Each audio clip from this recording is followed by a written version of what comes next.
Eccoci con tutti gli ospiti in diretta. E cosa dire? Siamo in diretta orario staccato, sono le 18:02, per cui precisione in assoluto.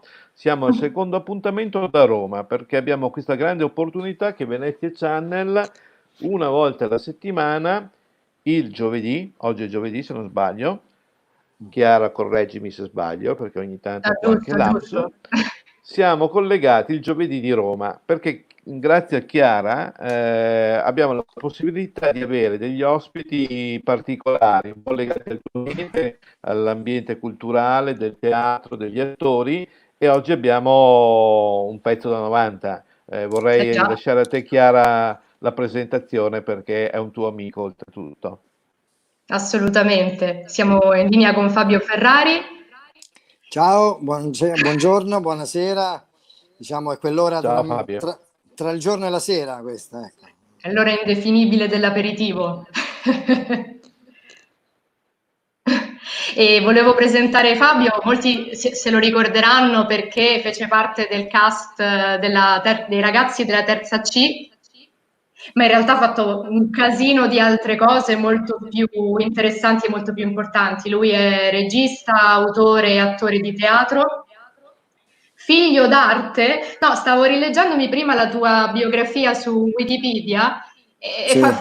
è divertente anche come è scritta perché proprio nelle prime righe dice all'inizio degli anni '80, mentre faceva l'università, entrò nel mondo del teatro per caso. È vero? Sì.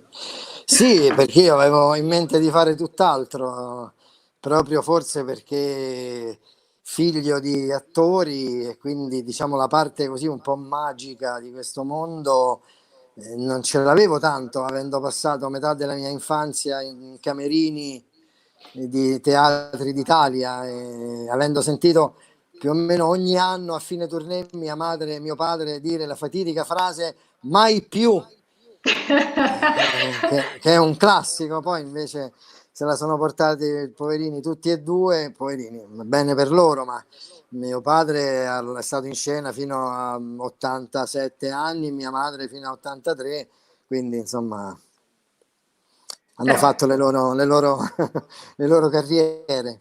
Però io facevo tutt'altro e per un caso mi hanno chiamato a sostituire un attore che andava via, avevo tempo e poi niente, sono rimasto inchiodato lì. ma c'è Ma stata certe qualche volte volta in cui hai detto mai più tu, Fabio? Soprattutto in Io, questo periodo te lo devo chiedere perché molti attori lo stanno dicendo adesso. no, io più che dirlo in questo momento lo sto tragicamente pensando perché, Appunto. perché qua dici va bene, adesso è finita fase 2, in che senso? Poi noi che facciamo? Quando arriva la fase 3, per noi io dovevo debuttare con uno spettacolo l'8 marzo e la fase 2 per me rimane come la fase 1, poi parlano addirittura di gennaio 2021. E sai, oltretutto avendo anche la mia età, cominci a pensare, ma forse qui la fase non ci sarà più la fase per noi.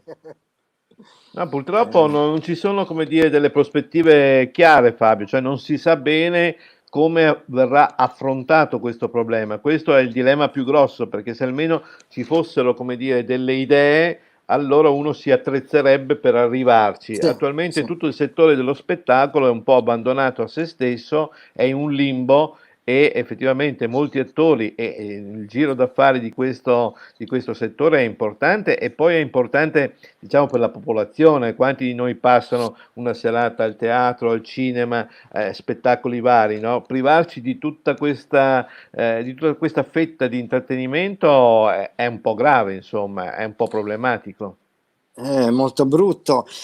D'altro canto, nonostante appunto io patisca questa situazione, mi rendo anche conto che lo spettacolo dal vivo è difficile farsi venire in mente qualcosa perché non so, sono personalmente uno di quelli a cui il teatro in televisione mi ha sempre fatto un po' accapponare la pelle perché il teatro è come dire è un posto dove delle persone in carne ed ossa fanno delle cose stabilendo un rapporto con altre persone in carne ed ossa che sono giù, e da questa cosa nasce una magia, nasce una emozione, quindi trasportarla in uno schermo è veramente molto difficile, e quindi ti rendi conto che è vero, facciamoci venire in mente qualcosa, ma cosa? Anche gli attori in scena, dice, devi stare a 1 metro,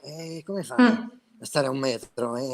Che fai? Romeo e Giulietta si salutano con la manina, insomma, diventa complicato, insomma, ecco, me ne rendo benissimo conto, ma qualcosa bisognerà inventarsi, se no moriamo tutti di fame qui.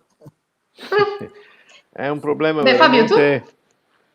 Vai, tu vai, però, Chiara. scusa sì Luigi, no, perché volevo fargli raccontare che uno dei motivi per cui abbiamo piacere ad averlo ospite non è solo appunto che è un pezzo grosso dello spettacolo, ma è anche che ha abbracciato un altro mestiere parallelo a quello dello spettacolo, giusto? Parallelo, ma insomma, diciamo che mi sono trovato a un certo punto con in mano un mestiere senza averlo desiderato come mestiere. Io sono un grande appassionato di cocktail, di barman, diciamo sono uno sbevazzone fondamentalmente, ecco, perché poi tutti così dipingono questa cosa anche nei vini, no? Senti sentori di bacche, di ciliegia, corteccia di noce, poi in realtà ci piace bere a tutti quanti, perché il vino è buono e perché l'ebbrezza fa parte del nostro mestiere, fa parte dell'arte.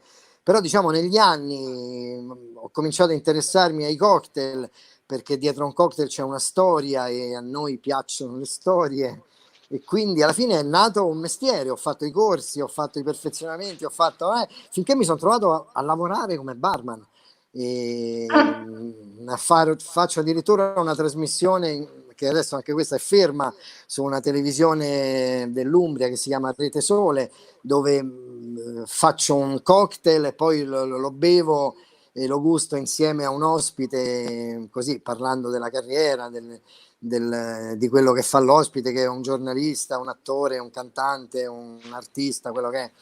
E quindi diciamo che in questa quarantena io per la prima volta ho capito che c'era un perché al fatto che io avessi in casa 80 etichette di gin e 200 bottiglie. Ecco, diciamo che non ho patito la mancanza del bar aperto, ecco.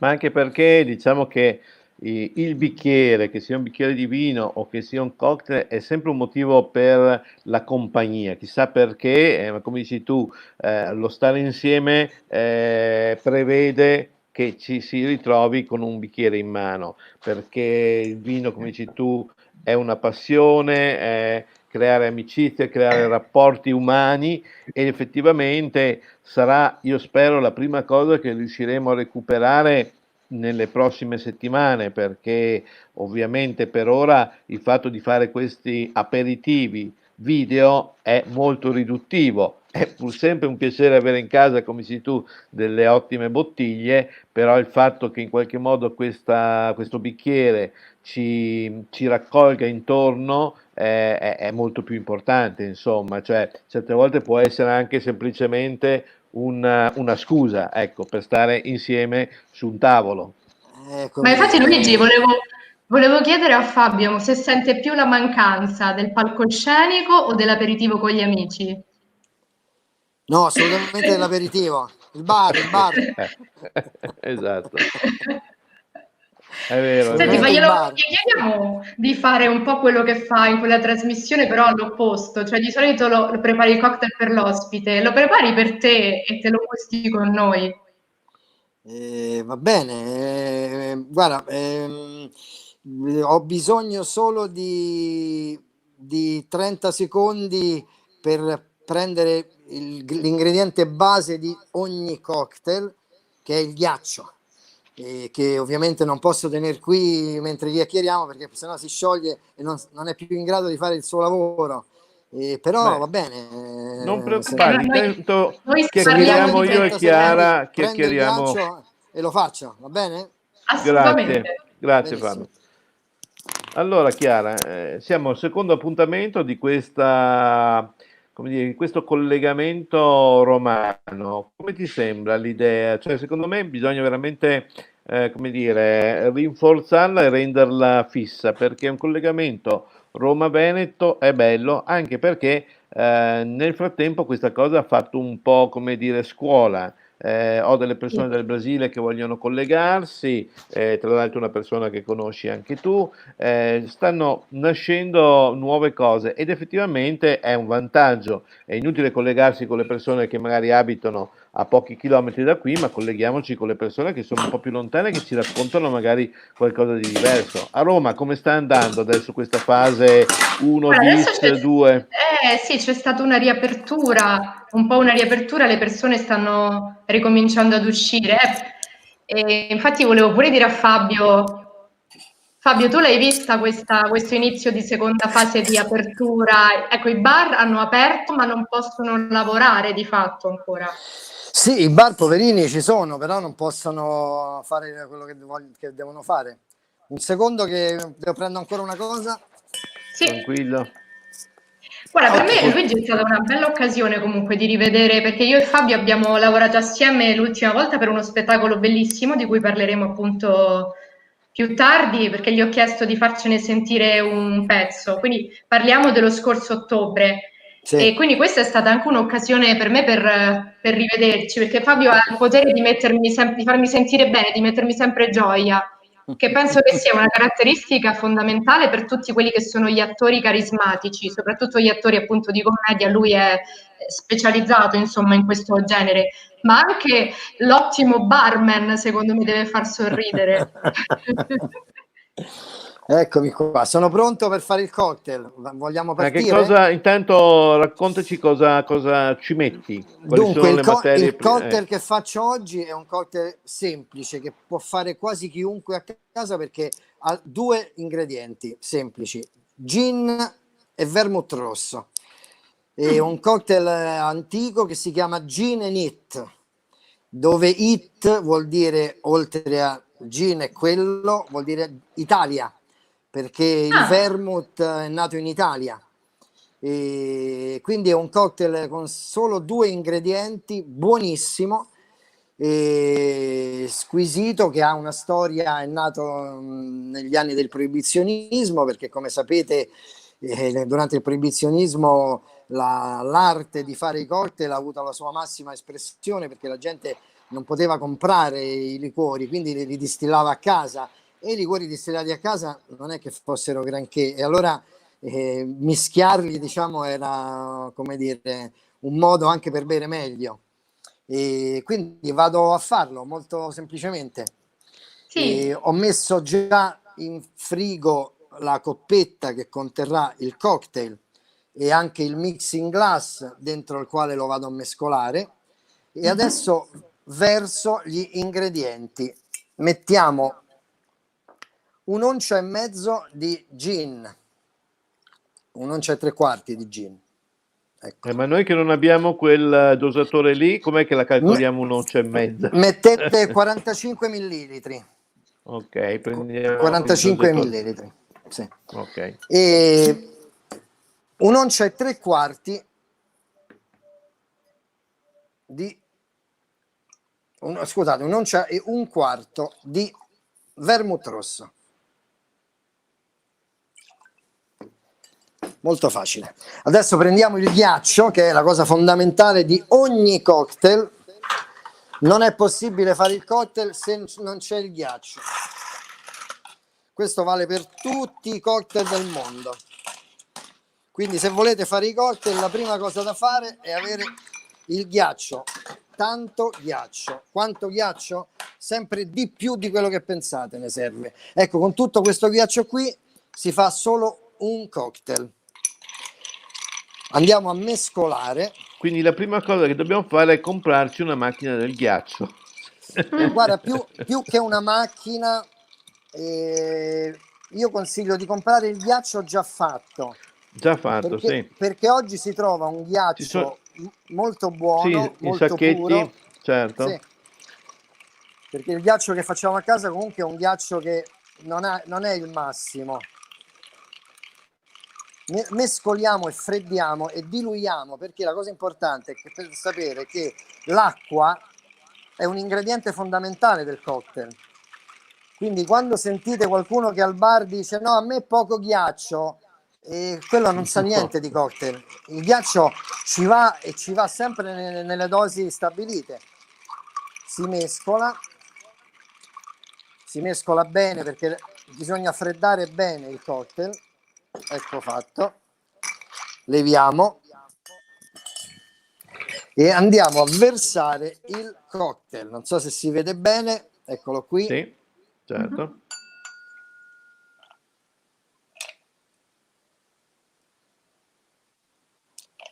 Ecco fatto, il cocktail è pronto. Adesso lo guarniamo.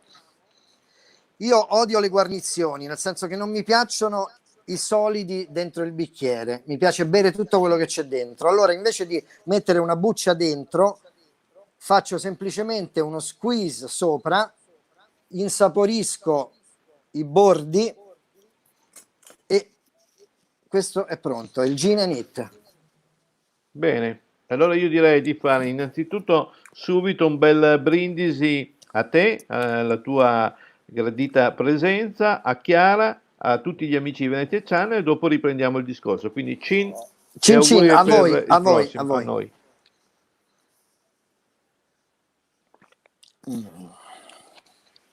Tu ci dici che vino bevi, Luigi?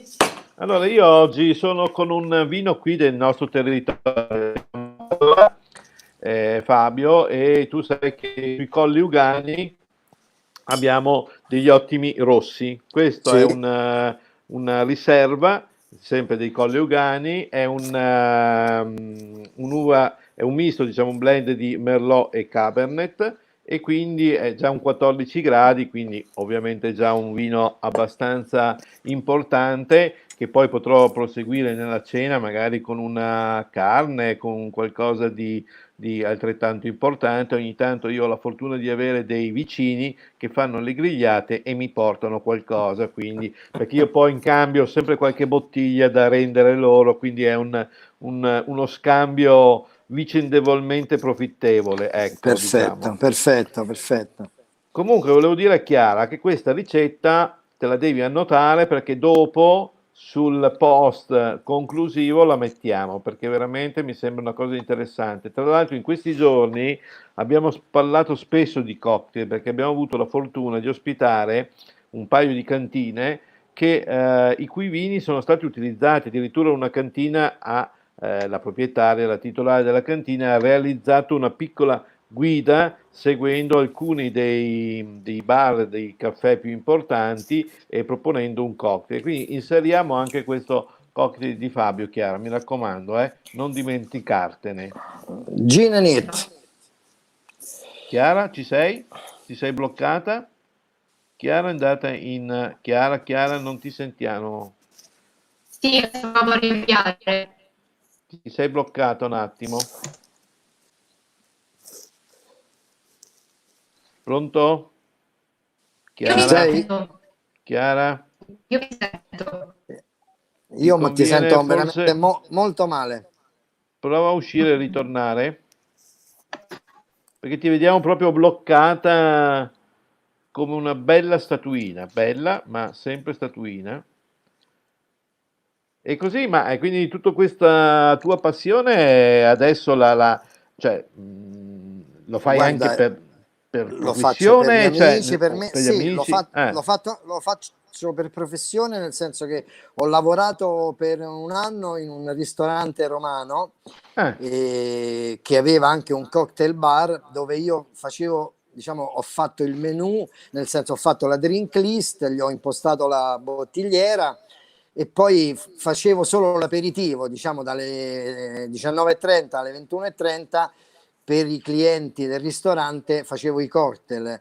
È un ristorante che sta vicino via Veneto, si era sparsa rapidamente la voce perché oltretutto sai lì ci sono tanti hotel di americani certo, e gli americani amano molto i bevono e cocktail, amano sì. molto i cocktail e si era un po' sparsa la voce che c'era così questo barman strano e quindi venivano tanto a bere, mi sono molto divertito ovviamente è stata anche una scuola per me, perché sai, un conto è fare 3 cocktail a casa per gli amici, anche 4, 5, ma decidi tu, e un conto è quando ti arriva la comanda con 7 cocktail diversi e li devi, non è che c'hai mezz'ora per farli, li devi fare anche rapidamente, quindi è stata Certo. un ulteriore perfezionamento per me. Chiara, sei Molto tornata? divertente. Sì, ho cambiato Eccoci, connessione dal telefono. Ottimo. benissimo.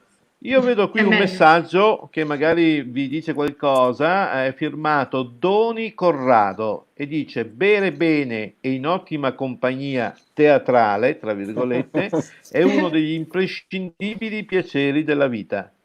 Sì, è una mia amica, Assolutamente, Bella. Ciao. assolutamente. Tra l'altro, volevo dirvi una cosa, Sì. chi ha visto avrà notato che io appena ho finito il cocktail l'ho assaggiato. Mhm. Questa è una cosa che dico sempre anche al bar, perché a differenza del vino, che diciamo richiede che tutti abbiano il bicchiere pieno prima di bere, il cocktail non ha quest'etica.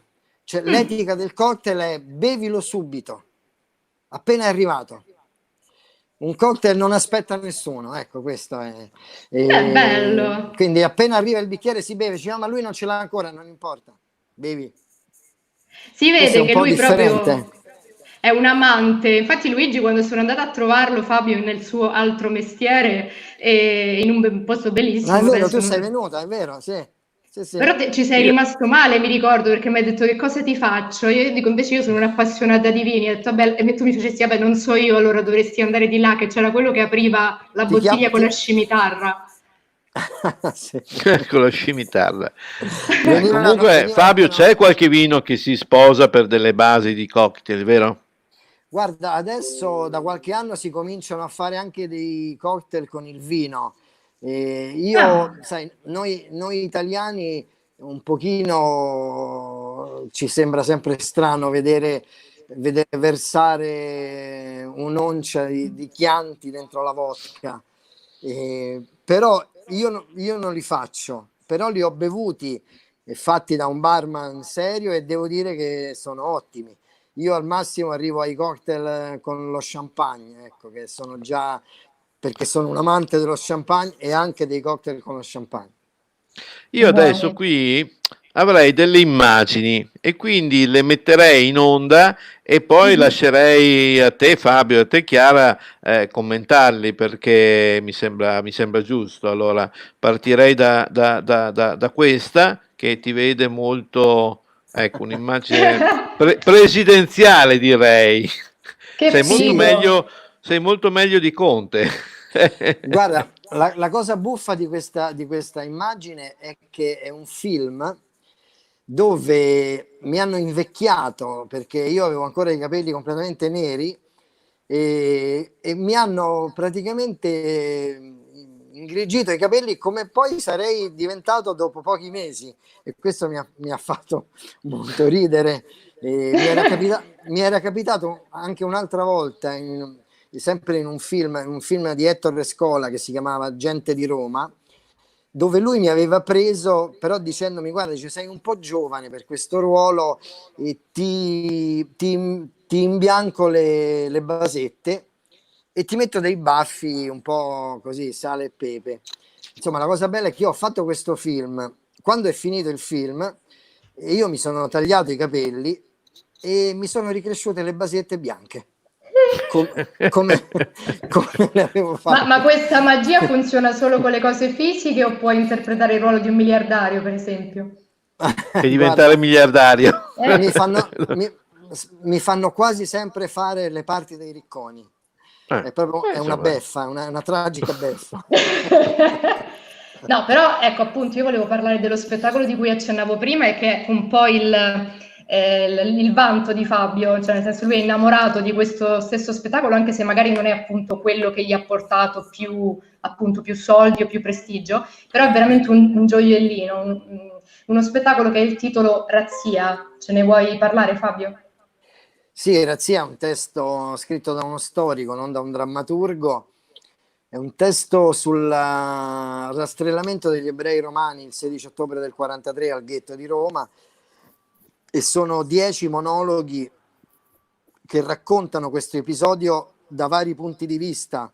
C'è il carnefice, c'è la vittima, c'è l'ignavo, c'è il popolano che non ha potuto far niente ma avrebbe voluto, c'è quello invece che anzi ha collaborato ed è contento che gli ebrei di Roma siano spariti, c'è il fascista che è convinto del fascismo ma che però questa cosa degli ebrei non gli piace tanto, e quindi c'è un mondo di persone coinvolte in questo evento terribile. È un reading in realtà, anche se lo faremo probabilmente come vero e proprio spettacolo il prossimo 16 ottobre, ammesso che si possa fare senza le maschere antigas. Lo faremo dal vivo proprio al ghetto di Roma, e tra l'altro se lo faremo ci sarai anche tu, spero, Chiara. Tu sai, mi piacerebbe. È proprio in questi giorni che stiamo cercando di organizzare questa cosa. Ovviamente è un grande se, perché non si sa qui cosa succede, se qualcuno potrà essere presente. Ma sai Fabio, io sono un po' credente, per cui spero anche nei miracoli, spero di alzarmi un giorno e che tutto questo non ci sia più e sia solo un brutto ricordo. Potrebbe essere, sono stati tanti virus che sono spariti d'improvviso, sì. Potrebbe succedere, perché effettivamente sono credente e praticante anch'io. E una delle cose che ho anche un po' patito in questi giorni è anche la chiusura delle chiese, sacrosanta per carità, però ecco, così ho sentito questa mancanza, questa impossibilità di andare. Uno dice sì, prega a casa, ma non è la stessa cosa, non è la stessa cosa. Il mio parroco dice sempre, è come il tempio. Il tempio è il tempio. E il mio parroco mi ricordo dice sempre, tu vai alla messa alla tua parrocchia, no? E poi quando invece sei in viaggio o vai da un'altra parte, vai alla messa di un'altra parrocchia, e lui dice è un po' come andare a mangiare al ristorante. Sì, vai, però non è casa tua, non è la cucina di casa, è un po', e quindi la parrocchia è un po', ecco, è un po' questo, è un po' ci manca. Io tra l'altro penso che nella mia parrocchia uno dei miei amici parrocchiani è Pupi Avati, ci siamo conosciuti tra l'altro, ci siamo conosciuti proprio in parrocchia, pensa, tra l'altro io il primo film che ho fatto con Pupi, lui mi ha proprio fermato all'uscita della messa. Non ci conoscevamo se non di vista, ovviamente lui sapeva che io ero un attore, io sapevo che lui era un regista, e un pomeriggio all'uscita della messa mi ferma e mi dice guarda, volevo proporti una cosa, un ruolo, se sei libero a febbraio. Guarda, adesso sì, non saprei, ma non mi fai un provino? No, ti ho già sentito, so che sei un bravo attore. Cioè, guarda, mi serve proprio uno come te. Che bello quando succede questo, bello. Cosa intende? Guarda, vieni domani in ufficio e ti do il copione. Il giorno dopo vado in ufficio, prendo questo copione, torno a casa, lo leggo, e insomma Pupi mi aveva sentito non so dove, e poi mi aveva visto che ogni tanto leggevo ovviamente le letture in chiesa. Leggo questo copione e mi rendo conto che si tratta di una specie di maniaco sessuale. Ed ha funzionato, Fabio, sempre il solito principio che poi chiesto, dico, ma scusa, in che senso ti serviva uno come me? E lui mi ha detto, no, guarda, mi serviva proprio uno che avesse una faccia assolutamente normale e che poi improvvisamente facesse qualcosa per cui uno si stupiva. Ecco. Certo. No, vabbè, invece io che lo conosco, appunto, nella vita, Fabio è un gentiluomo, secondo me, di altri tempi. Veramente. Ritornando al tuo spettacolo, allora ci prenotiamo per una diretta prima o dopo lo spettacolo sicuramente. Sì, però adesso Luigi, se ci concedi, ho chiesto io in privato a Fabio di farci un pezzettino di razzia da ascoltare in diretta. Sarebbe bellissimo, grazie. Se volete ve lo leggo. Sì. Ecco, è caduto il telefono, lo rimetto a posto. Mm-hmm. Vi leggo un pezzo, va bene? Adesso a parlare è un uomo in divisa fascista. Allora, i temi caldi. Io sono fascista, sì signore, lo sono sempre stato. Io nel Duce ci ho sempre creduto. Ma che non ve lo ricordate il dopoguerra? La marmaglia rossa che faceva il bello e il cattivo tempo, gli scioperi. Io me lo ricordo. E mi ricordo pure che la figlia della serva andava in giro vestita meglio di mia sorella. Non si poteva andare avanti così. C'è voluto il Duce, c'è voluto lo squadrismo per rimettere a posto le cose. Sono stati 20 anni belli, tutto in ordine, l'Italia grande, rispettata nel mondo, i palazzi. Ma vi ricordate com'era Roma prima? Una specie di bordello, zozza, lurida, piena di vicoletti che non ci potevi girare. E invece dopo, la via dell'impero, via della conciliazione, il foro Mussolini, una bellezza. Che quando venivano gli stranieri rimanevano a bocca aperta.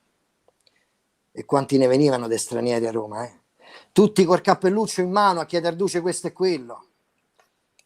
Ma perché quando è venuto Hitler? Ma che non vi ricordate? Una parata militare che non finiva mai. Tutti i soldati inquadrati.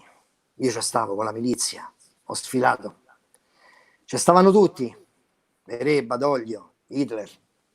In mezzo a loro Mussolini. Pareva proprio un imperatore romano. Eravamo un popolo di straccioni. Ci ha fatto diventare un popolo con un impero. Un impero!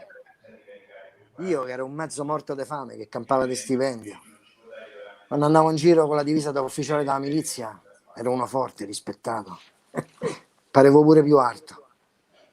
Tutti a dire buongiorno centurione. Desidera centurione. Non ero più uno qualunque. Ero la guardia armata della rivoluzione. Ho fatto 3 guerre io, Ho combattuto in Africa, in Spagna, in Grecia. E per cosa?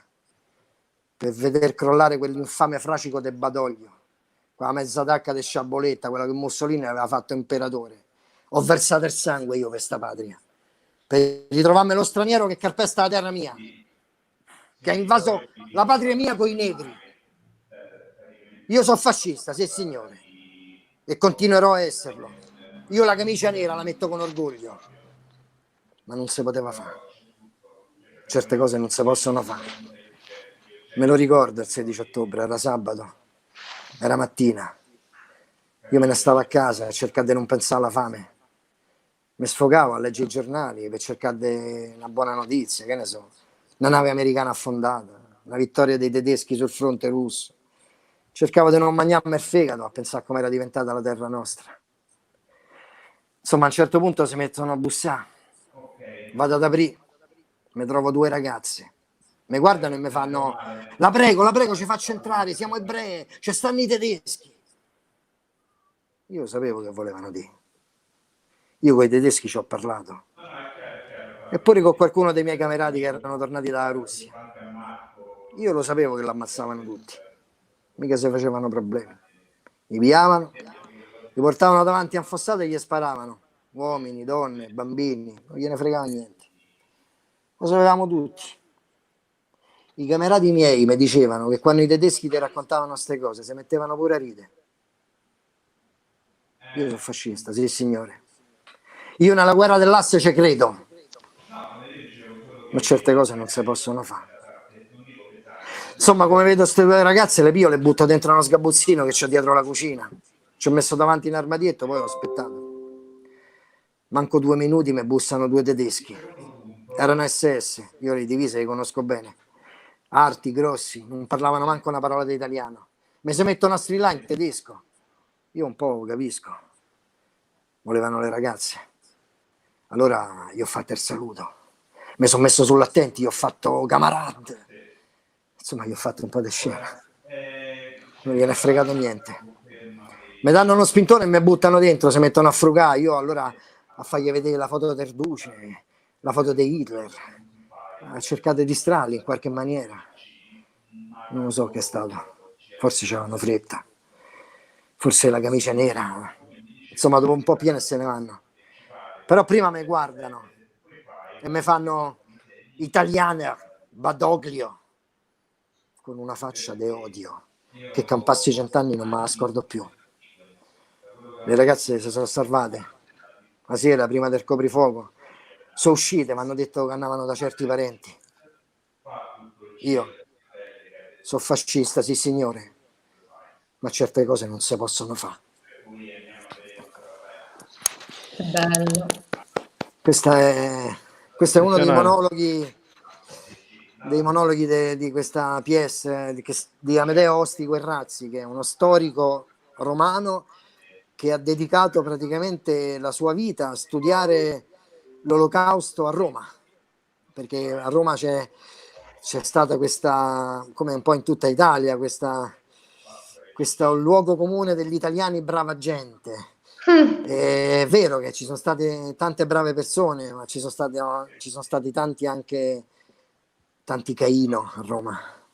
E uno dei libri di Amedeo si chiama proprio Caino a Roma. E è un bellissimo libro che vi consiglio di leggere. Complimenti Bello. Fabio. Sì, ogni Bello, volta ne veramente sento Grazie. proprio emozionante. Sì, Un Ma bellissimo testo. molto, Un bellissimo molto testo. bello. Bello, sì. Grazie. invece, Fabio, quello che stavi preparando, che poi si è bloccato a causa di questo periodo, invece era uno spettacolo comico, giusto? E comico, ma neanche troppo, nel senso che era uno spettacolo, diciamo, tra l'ironico e il grottesco, ma aveva anche una sua serietà. Era ambientato in un futuro post-apocalittico, Però, dove l'umanità Ci non si siamo sa un bene. po'. Sì, esatto. Vi dico solo che io entravo in scena con una maschera antigas, ecco, all'inizio dello spettacolo. credo che abbiamo la locandina di quello, Luigi, Sì, forse. Eccolo qui. sì, penso di Vedere. sì. È questa? Sì, è questa.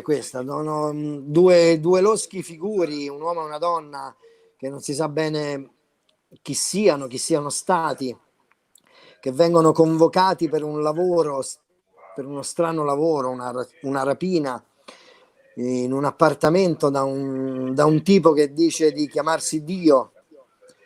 E quindi dà loro i due nomi in codice, che sono Adamo ed Eva, e così, preparando questa rapina tra i due, nasce un qualcosa, nasce un sentimento, un rapporto, ecco. È un po' uno spettacolo che parla della bellezza della tecnologia, del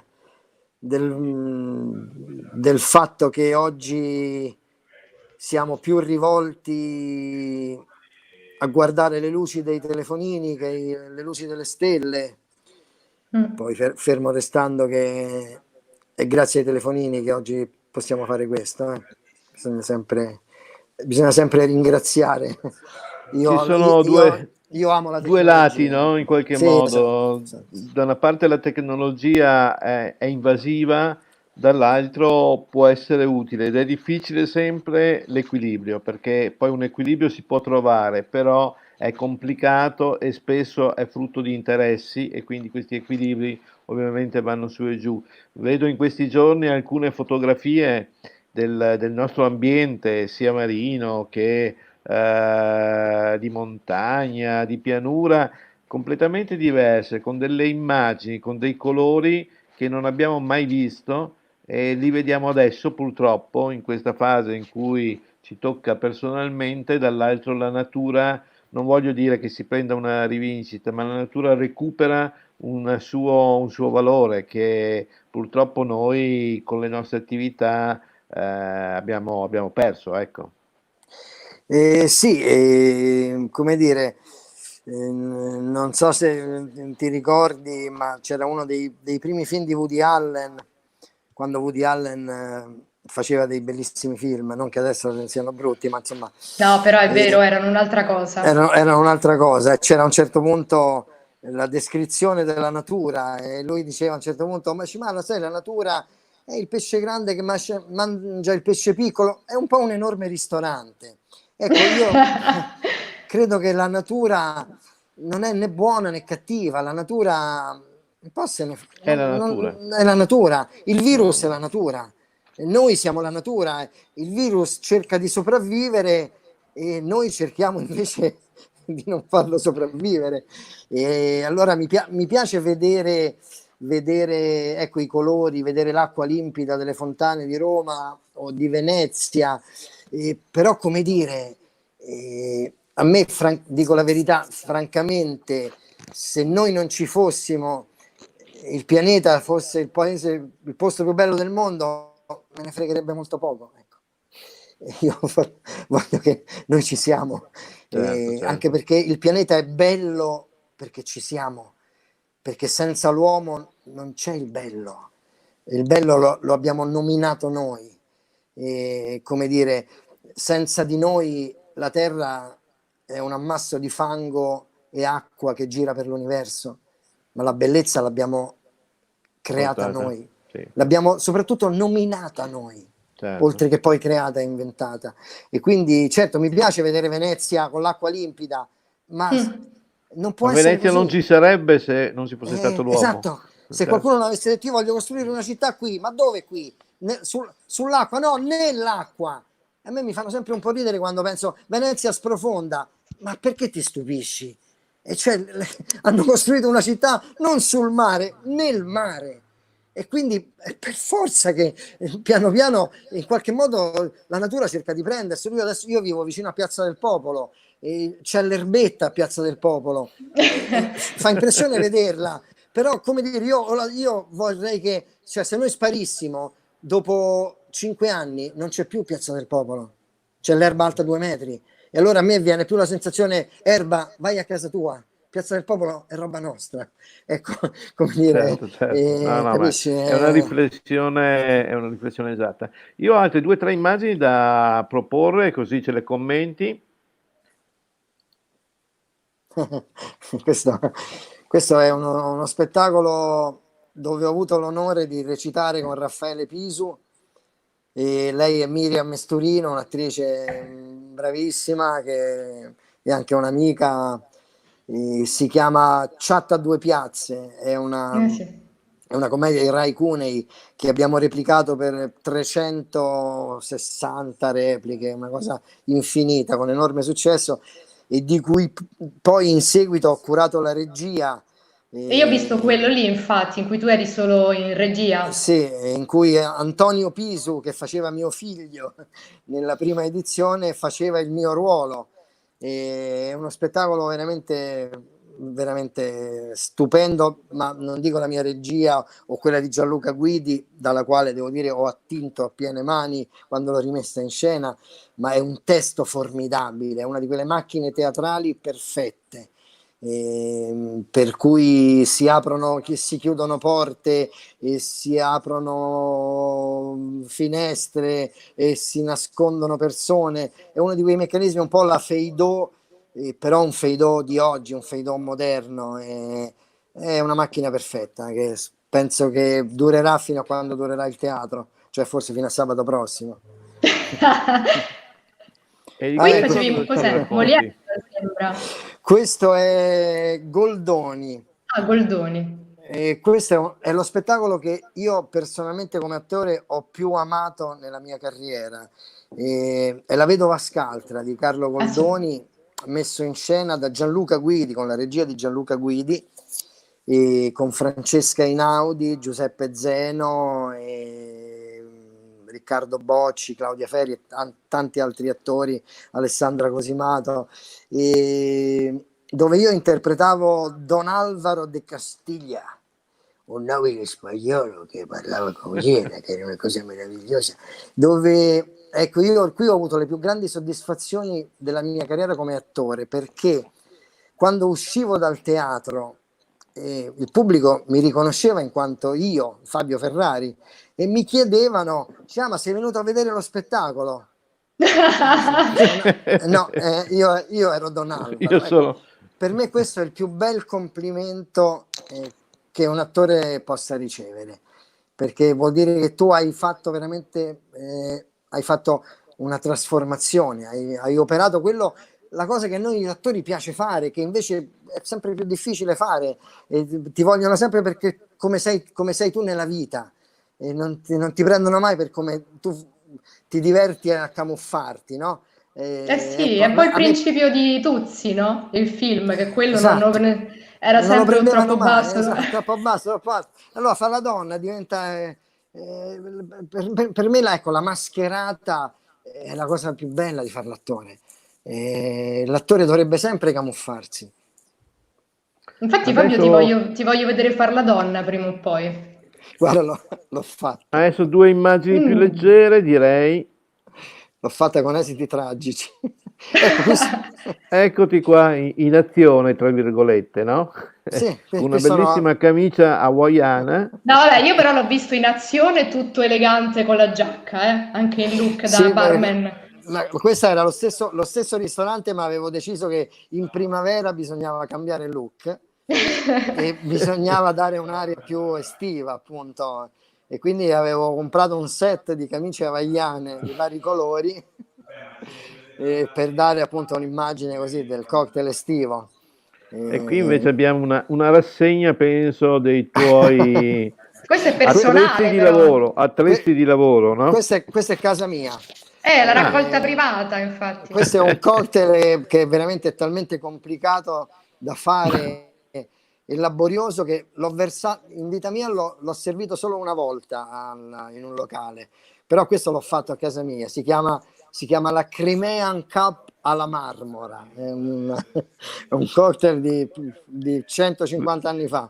Eh, vedo un nome che riconosco, Luxardo, che è una casa qui nostra proprio sì, sì, sui sì, sì. Colli Euganei, Sì, che quindi fa il maraschino più buono del mondo. Maraschino, Sì, sì, esatto. sì, sì, sì. Il maraschino è un'eccellenza italiana che è un ingrediente di centinaia di cocktail, un liquore unico al mondo. Sì. E poi io chiuderei con una foto, penso, abbastanza recente. La quarantena. Cioè non c'è Guarda, nessuno. Penso che una foto così sia da mettere, da incorniciare, perché trovare... ma non c'era proprio nessuno, eravate solamente voi due. nessuno. Ho prenotato Piazza di Spagna, praticamente Eh, era il giorno del nostro 25esimo anniversario di 25 matrimonio con anni di mia moglie matrimonio.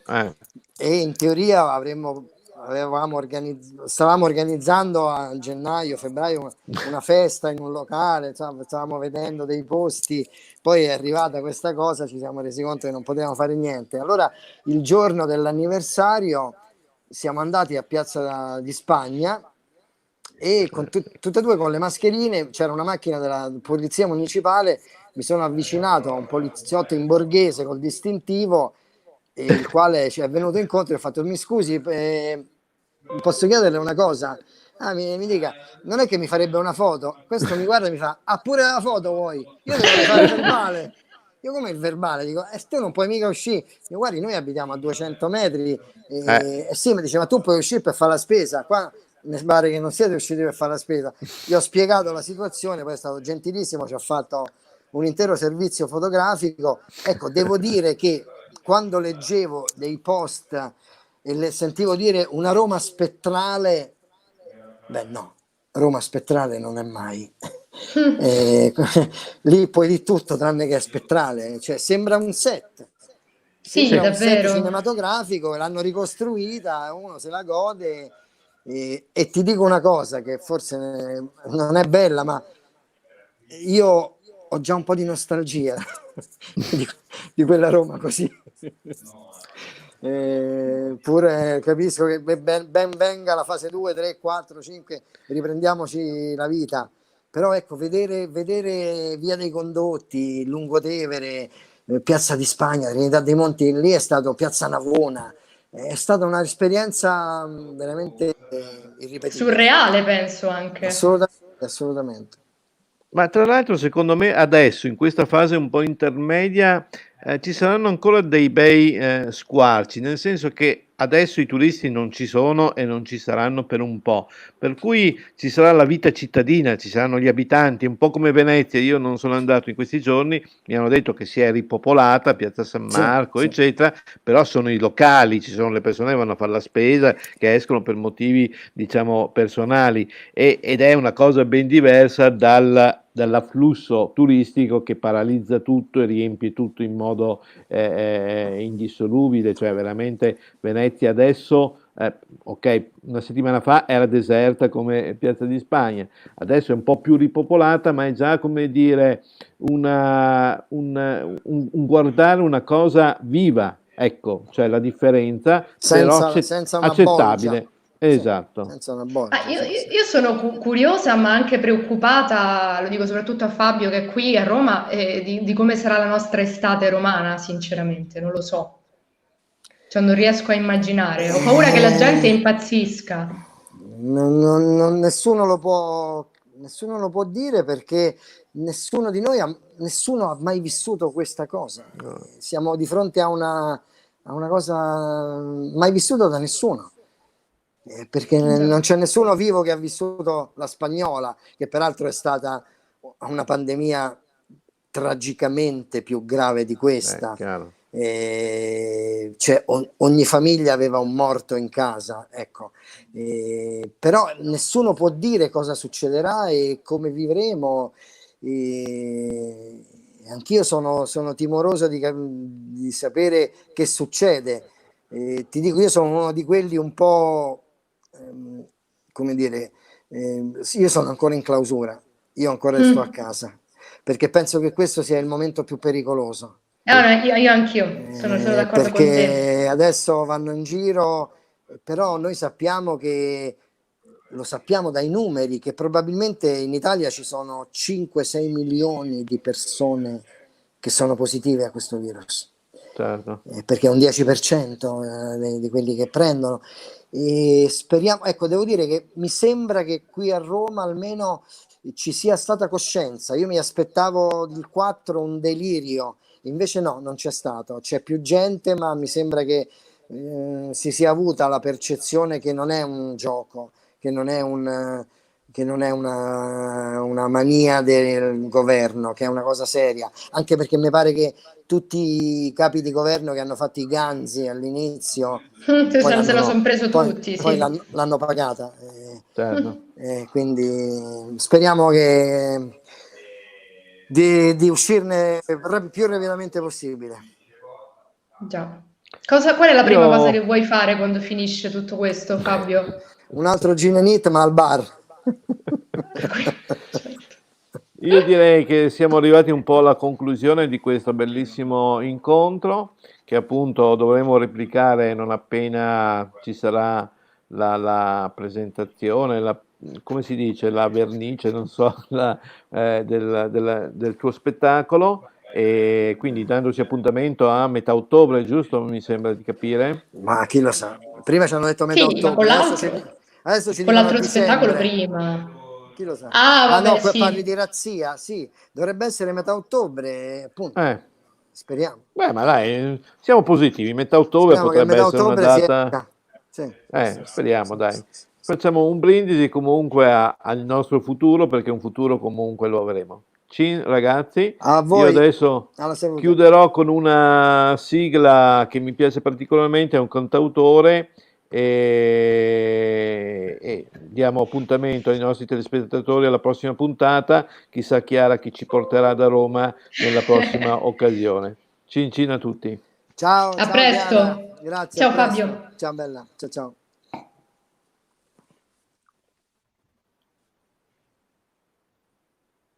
Costruire un futuro migliore, che tutto passerà. Vorrei tanto abbracciarti, vorrei stare